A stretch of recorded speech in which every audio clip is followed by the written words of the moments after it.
हाय viewers, तो चलिए शुरू करते हैं ठीक तुम्हारे पीछे की कहानी का अगला भाग, जिसका शीर्षक है सपना। बहुत पहले मैं एक लड़की को जानता था जो चिड़िया हो जाने का सपना देखा करती थी। हम अक्सर एक दूसरे से अपने सपनों की बात करते थे। बात हम सीधी करते थे, पर मुझे वह सारी बातें सपनों सी लगती थी। मैं उससे जब भी कहता कि मुझे मेरे सपने कभी याद नहीं रहते, तो वह हंस देती थी। वह कहती थी कि यह कोई रटने वाली चीज़ थोड़ी है जिसे याद रखना होता है। उसे सब याद था।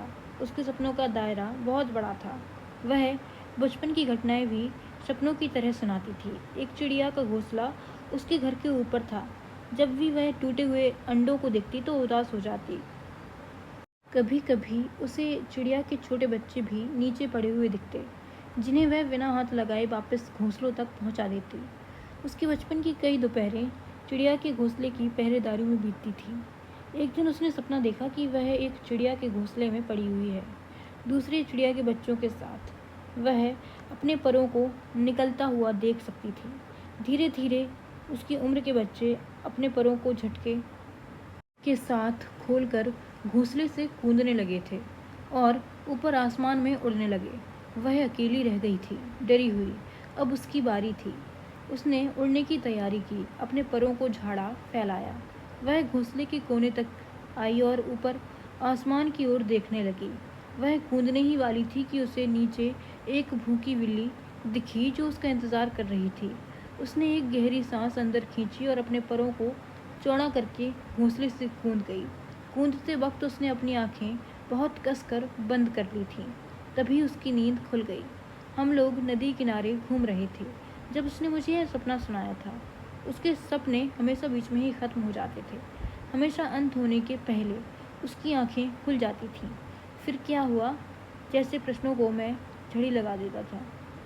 जवाब में वह सिर्फ यही कहती कि बस मैंने इतना ही देखा था। वह कहती थी कि हमें हमेशा अधूरे सपने याद रहते हैं, बीच की खाली जगह, आधे कहे हुए संवाद, चुप्पी। मुझे सपने याद नहीं रहते थे। मेरे सपने अपना अंत लेकर आते थे शायद। मुझे यूं भी अंत की हमेशा चिंता रहती थी। किसी भी कहानी को पढ़ते हुए मैं उसके अंत का बोझ अपने कंधे पर लिए हुए उसे पढ़ता। अगर अंत अच्छा होता तो मुझे कहानी पसंद आती, वरना मैं चिढ़ जाता। एक दिन उसने मुझसे कहा कि तुम पहले कहानी का अंत पढ़ लिया करो, फिर तुम कम से कम कहानी का मज़ा तो ले पाओगे। मैं उसकी बात समझता था, पर मैं उसके जैसा नहीं सोच सकता था। मैंने अपना पूरा जीवन भविष्य को देखते हुए जिया था, पर वह कभी भी भविष्य के बारे में बात नहीं करती थी। हम दोनों के बीच सबसे बड़ा अंतर सपनों का ही था। उसे अधूरेपन की आदत थी और मैं अपने देखे हर सपने को उसकी नियति तक पहुंचाना चाहता था।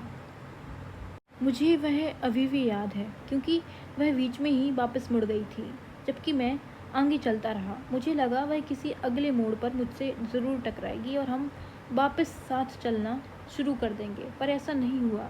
वह जिस दिन मुड़ी थी, तब से मुझे सपने याद रहने लगे। उसके अधूरे सपनों का अंत मैं अपने सपनों में देखने लगा। उसके जाने के बाद काम की तलाश वाली उम्र में मैं उससे मिला था। मुझे लगता था कि यह उन लड़कियों जैसी है जो सपनों में जीती हैं। मैं उससे बार बार खींचकर यथार्थ पर लाता था, पर वह हर बार मुझसे छूट कर कहीं चली जाती थी। वह कहती थी कि मैं जल्दी से 35 की होना चाहती हूँ। मुझे यह उम्र बहुत बकवास लगती है। मैं बस 35 होने तक का समय काट रही हूँ। वह मेरे हद के बाहर की लड़की थी।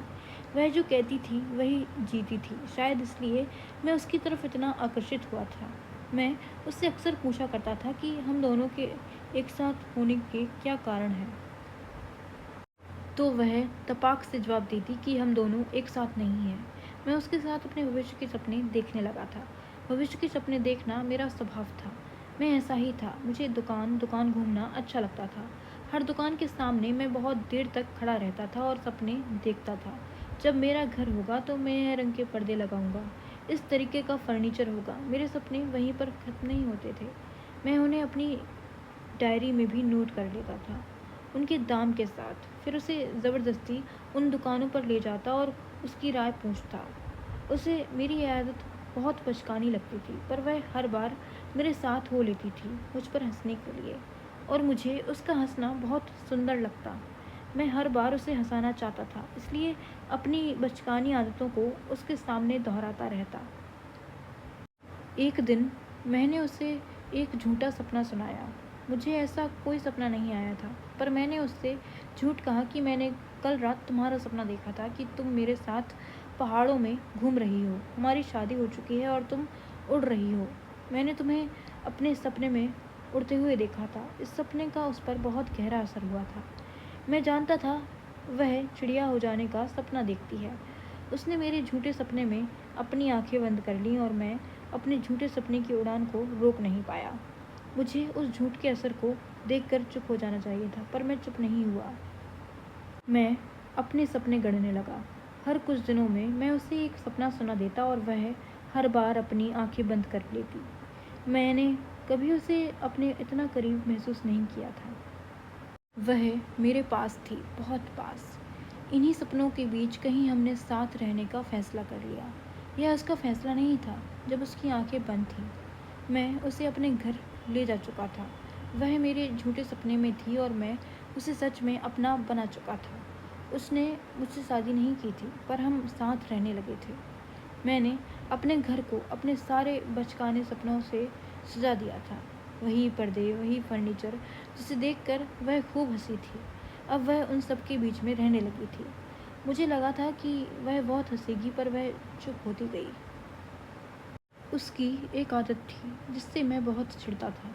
वह अपना हर जॉब कुछ ही महीनों में छोड़ देती थी। वह अपने भविष्य की कुछ भी संभावना देखते ही बेधक जाती थी, तुरंत छोड़ देती। प्रमोशन की लेटर पर वह अपना इस्तीफा कंपनी में दे आती। मैंने काम तलाशने की उम्र से जो जॉब पकड़ा था, मैं आज भी उसी ऑफिस में था। मैं बार बार उसे अपना उदाहरण देता कि देखो आज मैं कितना सफल हूँ। वह कभी बहस में नहीं पड़ती थी। ऐसी बातों में वह हर बार पहाड़ों पर चलने की बात कहती और मैं हर बार टाल जाता। मैंने उसे अपने साथ लगातार घरेलू होते देखा था। मैं जब भी उसे अपने घर में काम करता हुआ देखता था तो मुझे अजीब सी जीत का एहसास होता था, जैसे मैंने कोई जंगली जानवर को पालतू बना दिया हो। जैसे हाथी का दोनों हाथ जोड़कर नमस्कार करना हमें बहुत अच्छा लगता है। शेर हंटर की टाप पर कुर्सी पर बैठ जाए तो हम ताली बजा देते हैं। आसमान में उड़ते हुए पक्षी को अपने घर के पिंजरे में अपना नाम पुकारते हुए सुनना कितना सुख देता है। मैं उसी सुख में सुखी था। फिर वह दिन आ गया। वह रविवार का दिन था, छुट्टी थी और वह किचन में आटा गूंथ रही थी। मैंने पूछा, क्या कर रही हो? तो वह कहने लगी, मैं पूरियाँ बना रही हूँ। पूरियाँ क्यों? आज कोई त्योहार है क्या? ना, इस महीने मैं 35 की हो जाऊँगी। इस महीने मतलब? तुम्हारा जन्मदिन कब है? जन्मदिन का पता नहीं, पर इस महीने कभी भी। मैं खुद को 35 महसूस कर रही हूँ। मैं अपने परों को बड़ा होते देख सकती हूँ। मैं 35 की हो जाऊँगी के बाद मुझे नहीं पता कि वह क्या कर रही थी। मैं बार बार उसका उड़ना सुन रहा था। मैं डर गया। मुझे उसका सपना याद था। वह चिड़िया होना चाहती थी हमेशा से। वह बस 35 होने का इंतज़ार कर रही थी। तो अब तुम क्या करने वाली हो? पूरियाँ बनाऊंगी और पतली आलू टमाटर की सब्ज़ी। नहीं, मेरा मतलब है 35 होते ही क्या करोगी? उड़ जाऊंगी। वह अपनी बातों में एकदम सहज थी। मैं डर गया। इस बार मैंने उससे कहा, सुनो, मैं 1 हफ्ते की छुट्टी ले रहा हूँ ऑफिस से। चलो कहीं पहाड़ों पर चलते हैं। ना, मेरी इच्छा नहीं है। अरे तुम ही कहा करती थी पहाड़ों पर जाना है, अब क्या हुआ? बस इच्छा नहीं है। वह बहुत खुश दिख रही थी। उसकी आंखों में जंगलीपन वापस दिखने लगा था। वह मेरे साथ रहकर या मुझे सहकर सिर्फ 35 होने तक का वक्त काट रही थी। वह 35 की होते ही उड़ जाएगी। मुझे लगा मैं किसी पिंजरे में बंद शेर के पास खड़ा हूँ, जिसे पता है कि जब वह चाहे तब पिंजरा तोड़कर भाग सकता है। इसलिए वह उस पिंजरे में खुश है, शांत है, पूरियाँ बना रही है। मेरी कुछ भी समझ में नहीं आ रहा था कि मैं क्या करूं। इसे पालतू बनना मेरा भ्रम था। यह कभी भी मेरा बनाया हुआ पिंजरा तोड़कर चली जाएगी। मेरे सपने, उनका क्या? झूठे ही सही, पर मैंने उन्हें अपनी पूरी शिद्दत से देखा था। उन्हें मैं उनकी नियति तक पहुंचाना चाहता था। मुझे कुछ हो रहा था। मैं ऊपर से नीचे तक कांपने लगा। सुनो, मैं तुम्हें जाने नहीं दूंगा। मैंने कुछ ऐसे कहा मानो मैं कह रहा हूँ कि मैं तुम्हें उड़ने नहीं दूंगा। क्या कह रहे हो तुम? मैं तुम्हें उड़ने नहीं दूंगा। इस बार मेरे मुंह से उड़ना ही निकला, पर मैं रोक नहीं पाया। मैंने उसे बहुत कसकर पकड़ लिया। अरे क्या कर रहे हो तुम? तेल गर्म है, जाओ यहाँ से। अरे मुझे लग रही है, तुम दूर रहो। उसने मुझे धक्का दिया। मैं फर्श पर आकर गिर गया। मुझे सब कुछ छूटता हुआ दिख रहा था। मेरा सपना, मेरा भविष्य। मेरी आंखों में अजीब सी जलन हो रही थी, जिसकी वजह से मेरी आंखों से लगातार पानी गिर रहा था। वह डर रही थी। वह डर के मारे सोफे के ऊपर चढ़ गई। मैं अभी भी फर्श पर था। मुझे लगा कि वह सोफे के ऊपर से छलांग लगाएगी और उड़ जाएगी। मैं भूखी बिल्ली की तरह बस उसके फर्श पर गिर जाने का इंतज़ार करूँगा। मैं अपनी पूरी ताकत से उठा और उसकी ओर झपट्टा मारा। मैं उसे रोकना चाहता था। वह कुछ बड़बड़ाए जा रही थी, पर मुझे बार बार उसके उड़ जाने का डर था, सो मैं बस उसके परों को ज़ख्मी कर देना चाहता था। वह इस तरह मुझे छोड़कर नहीं जा सकती थी।